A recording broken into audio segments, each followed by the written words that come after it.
This is your daily dose of all things royal. Welcome back, my gorgeous, good-looking friends. As America celebrates its 250th year of independence, it's pretty crazy to see that we have a UK prince on US soil, a direct descendant of King George III, who has for the past 6 years literally been trying to undermine this great country, not only by eroding our constitutional freedoms, but also deny the will of the American people. Many people may say that these two have failed, but they really haven't when you think about it. Of all the groups that these two had been funding and supporting, they have definitely made a dent in our society, especially when it comes to like New York. Now, I talked about this before at the time when Mamdani was running for mayor, how Harry and Meghan had been influencing this campaign through the work and money that was being donated to the various organizations that you see circled here on your left.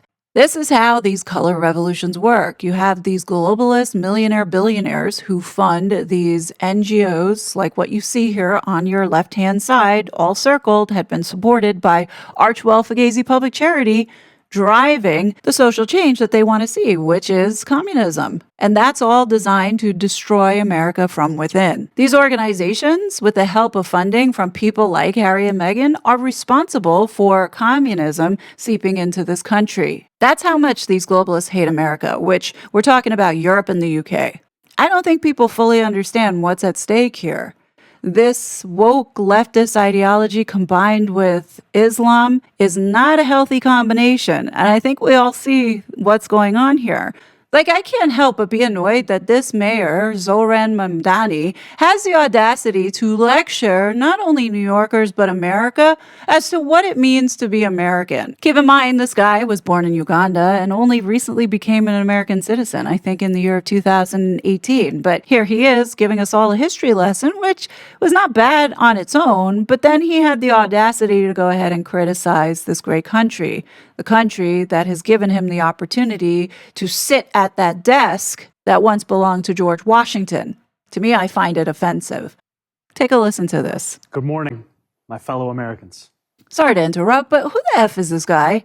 Sitting there as if he's like addressing the nation, like, good morning, my fellow Americans. No, good morning, my fellow New Yorkers. Well, the good news is that today, as it stands under the Constitution, Zohran Mamdani would not be able to run for president because he's not a natural-born citizen, so we need not worry. But you can see how he is posturing himself here. Season after season, year after year, the tides have come in and out of New York Harbor. Long before the name New York had ever been spoken, Lenape dugouts crossed these currents. It was on these waters that tall masts crested the horizon, captained by explorers like Verrazano and Hudson, after whom we've named our bridges and rivers. And ever since, ships full of travelers weary from long journeys have passed through the Narrows, the winds of the Atlantic at their backs. When those passengers lifted their heads to glimpse what lies just beyond the waves, what did they see? They saw land, lush and teeming with life. They saw men waiting at the docks to take them into bondage. They saw tenements rife with squalor. They saw industry rumbling with activity, steam and smoke rising, a city on the move. They saw a towering monument to freedom, her torch glowing worldwide welcome. They saw New York City. They saw America. Tomorrow, our nation marks 250 years since we declared our independence. 250 years of a grand experiment in self-governance, an experiment so audacious that some in 1776 doubted it would last more than a few years, let alone a quarter of a millennium. From Lexington to Los Angeles, Selma to Seneca Falls, Morrisania to Midwood, Americans will come together for a day, just as we do each year. Families will gather around the grill. Fireworks will fill the night sky. This will be no ordinary day of celebration. 250 years presents a rare opportunity for more than 340 million people to turn together, both towards one another and towards ourselves, to take measure of who we are as a nation. When we look at America, what do we see? Go away. Nobody wants to see you. Nobody wants to see you either. Nobody wants to see you either. I don't want to see you either. I wish I never saw you. I wish you never came to my country. I wish you never came. I wish you never came to my country. You lose some. This is my country. My fucking. You fucking stupid. Which country, sir? You don't even know which country. Fuck you. You don't even have a country. Go away. Go away. Fuck you. Here at City Hall, as I sit behind George Washington's desk, alongside new Americans who came to this country, I cannot see all of America. But like so many who came before, I can see New York City. The city I see today looks very different than the one that greeted George Washington. In July of 1776, our city simmered under the yoke of oppression. The British had imposed a colonial rule so repressive that 250 years ago, 80 miles south, a small group of newspaper editors, farmers, and soldiers signed their names on a document declaring truths that feel self-evident now, but were revolutionary then, establishing the ideals our nation still strives to fulfill. The British did not take it well. War broke out, and that August, as the largest battle of the Revolutionary War unfolded in Brooklyn, batteries on Governor's Island took aim at British ships anchored just offshore. We were outgunned, we were outmanned, and we were soundly defeated. After only a few months, it appeared our fledgling attempt at democracy was on the precipice of collapse.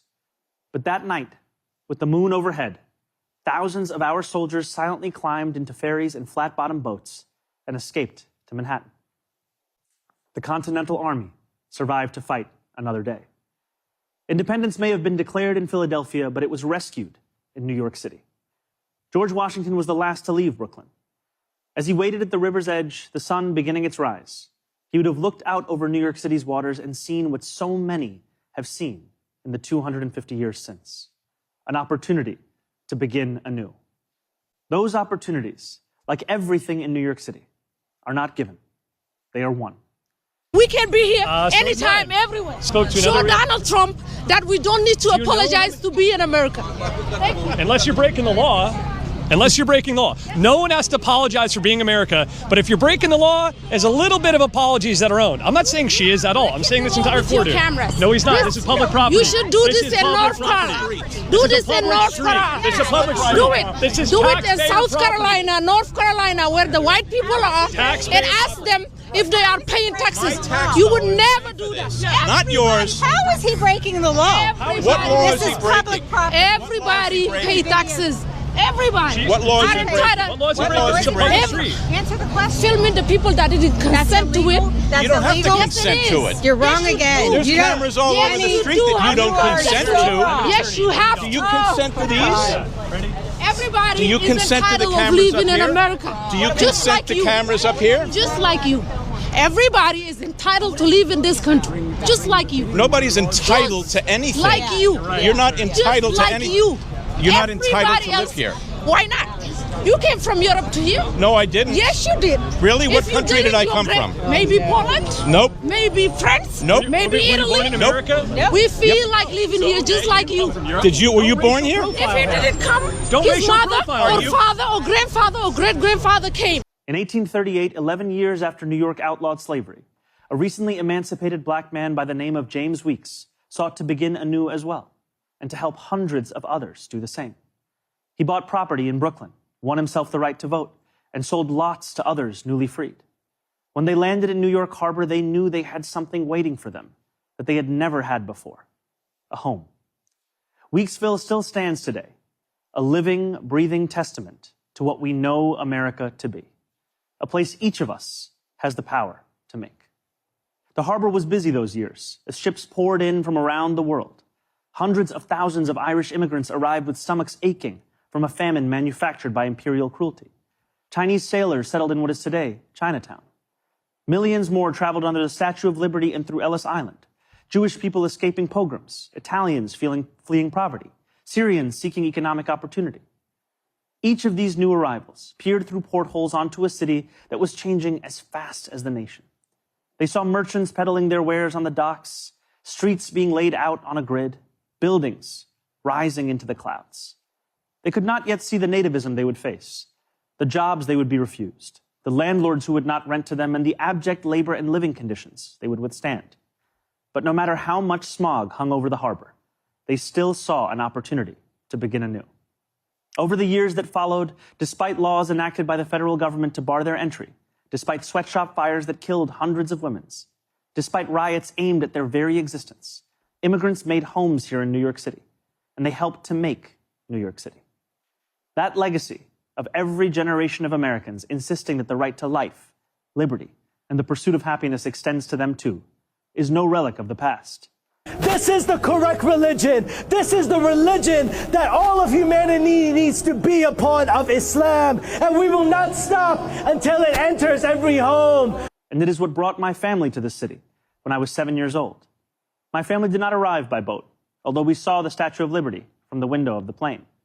Even from the air, we could make out the promise of America, the promise of the beautiful patriotic work of rendering America, year after year, a little more faithful to its founding ideals. There is a term so often used to describe our nation and those who have shaped it: American exceptionalism. American exceptionalism, the conventional wisdom tells us, makes our freedom a little more free, is how we dug the Erie Canal and irrigated the West, is why children in faraway lands grow up dreaming of one day moving here. And yet the irony is that the story of America has so often been written by those who were told by others with power and influence and wealth that they were anything but exceptional. For generation after generation, we have been told that when the world has sent its people to our shores, it has not sent its best. It sent Puritans and Sikhs and Quakers and Muslims and Jewish people who were banished for praying the wrong way, worshiping the wrong gods, angering the wrong people. It sent peasants and serfs from slums and shtetls who were treated as less because they hardly owned clothes, let alone land. It sent immigrants from whom power was something someone else had. We are told that America is exceptional because we are richer, stronger, more powerful than everyone else. The truth, my friends, is that America is exceptional because here, nothing is fixed into place. The frontier may be closed, we may have walked on the moon, but the work of fulfilling the values first enshrined in the Declaration of Independence, that work endures, and it belongs to us all. It belongs too to our newest Americans, those standing here with me today, all of whom were recently naturalized. Nearly a decade ago, I too felt what you feel, the joy of no longer being just a New Yorker, but an American too. You each hold a special power, the power to determine what America means. The powerful have always known their answer. America, in their view, is an arena of supremacy, where only a select few are allowed freedom, where not all are created equal. America, if you ask them, becomes less the more people it welcomes. America, they will tell you, belongs only to those with the right accent or the right shade of skin. The rest of us, they insist, should be grateful for merely being allowed to visit. How small they are, how weak, how unoriginal. At every moment in our past, those who led through exclusion and isolation have tried to win power and enrich themselves by turning us against one another. Division is the oldest trick in politics and the cheapest. But time and again, including 250 years ago, those forces of division have been vanquished by the forces of progress. As Thomas Paine once wrote, "This new world hath been the asylum for the persecuted lovers of civil and religious liberty. Hither have they fled." And yet today, too many of our leaders do not believe in a vision of this nation as an asylum for the persecuted, but rather as one that persecutes those seeking asylum. As we mark 250 years, what do we see? We see a city of contradictions within a nation of contradictions. We see the wealthiest country in the history of the world, one where children go to sleep hungry while the world's first trillionaire hungers for more. We see monopolies that dominate every industry and oligarchs who buy elections. We see masked agents terrorizing our streets, eating food cooked by our undocumented neighbors before spiriting them away in unmarked vans. We see a nation whose immense wealth has been built by those with calloused, dirt-streaked hands, those who toil on factory floors and chisel into stone. And we see a nation that has allowed so much of that wealth to be held instead in the soft hands of a precious few. Yes, we see America in a health insurance industry that exploits the sick, but that is not all we see when we look for America. We see it too in the nurse who works a double shift and then stops on her way home to check on an ailing neighbor. Yes, we see America in corporate landlords for whom negligence is a business model. We see it too in the father who tucks his children into bed beneath a ceiling stained with leaks, who wakes before dawn to go to work and still believes his country can do better by his family. Yes, we see America when we spend our tax dollars on bombs and bailouts, when we sell our elections to the highest bidder. Yet we see it just as clearly in every American who still believes this country belongs to we, the people. We see America each time neighbors link arms with neighbors, without asking how long they have lived here or what papers they have, as ICE invades our neighborhoods. We see America each time those young and old stand in the beating rain or the stifling heat to cast their ballots. We see America each time working people demand more, not just for themselves, but for their fellow Americans. There are some who respond to those who ask for more from America with a simple refrain. Love it or leave it, they say. But patriotism has never been about pretending our nation is without flaws. Patriotism is every act of righteous dissent. It is every march led under the heavy sun. It is every protest held a decade before its time. It is precisely because we love this nation that we will not leave. After all, who loves America more than those who have sacrificed so much to make it free? Today, I think not only of the 4th of July, I think too of the 9th of July. 5 days after the Declaration of Independence was signed, it arrived here in our New York City. Redcoats had disembarked on Staten Island. More than 100 British ships loomed just offshore. Across this city, the Continental Army prepared for an invasion. George Washington commanded his brigades to assemble just a few feet from this building. It was known then as the Commons. Today, we call it City Hall Park. There, within range of British guns, Washington ordered his generals to read the Declaration aloud. And with the world's mightiest empire poised to attack, Washington told the people of New York City what we will celebrate tomorrow, that we had declared our independence, that freedom was within reach. That evening, danger loomed. Conflict was not a question, but a certainty. And yet when those early New Yorkers marched toward the statue of King George III that stood in the Bowling Green, a statue they would melt down into bullets for their young army, they walked in unison, grounded not in the pursuit of plunder, but in ideals that for the first time had a name: America. Those ideals upon which our nation was built, they are strong enough to endure any authoritarian regime, but only if we reach for them. Ours is a nation working each day towards the perfection in which it was conceived, a nation striving each day to better itself. Therein lies the work of America, the striving, the bettering, the reaching towards perfection. What a privilege each of us has to live in a nation that every one of its inhabitants can shape. What a responsibility each of us possesses to prove ourselves worthy of all those who came before. What power each of us holds to bring America ever closer to the greatness so many have seen when they looked upon these shores, the greatness that for 250 years has been America. Thank you. God bless America. God bless New York City. And happy 4th of July. This is the trash that Meghan and Harry represent. Seriously. As George Washington is quoted saying, the assimilation of the principles, opinions, and manners of our countrymen by the common education of a portion of our youth from every quarter well deserves attention. The more homogeneous our citizens can be made in these particulars, the greater will be our prospect of permanent union. To my fellow American patriots who love this country and will be celebrating this 250-year of independence milestone, let's take the time to give thanks to God and have gratitude for our forefathers who made the decision to come over here and give us this life, liberty, and pursuit of happiness. We must all cherish it and protect it at all costs. I hope by now that you guys understand why for the last 5 years I have been on a warpath against Prince Harry, because as far as I'm concerned, he and his bitch wife are threats to the Constitution and are enemies of this country. That's why we can't rest until he is removed from this country. It does appear that Harry is getting really desperate to get this IPP status back, which could only mean that things might be catching up to him. We're just going to have to wait and see how all of this unfolds this month. Anyhow, what do you guys think?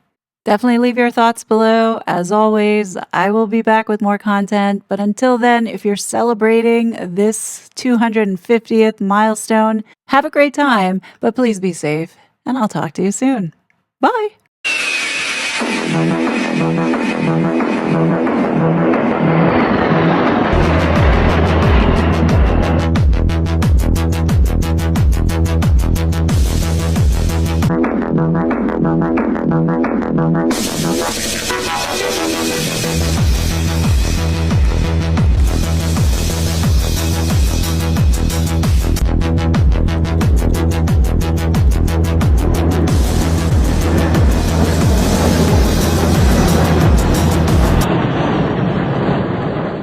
We are a nation born from fire, forged by a radical idea that shook the thrones of the old world.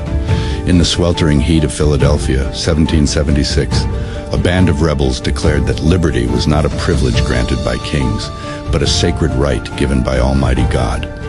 It was a promise written in ink, but bought with blood.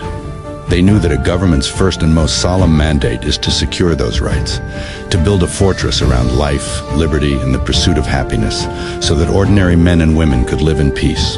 But freedom is never a static monument. It's a fragile flame, constantly battered by the winds of chaos, malice, and tyranny. For 250 years, American liberty has demanded a shield that never sleeps. What is an American? That sounds like an easy question to answer. But I think we can start by the process of elimination.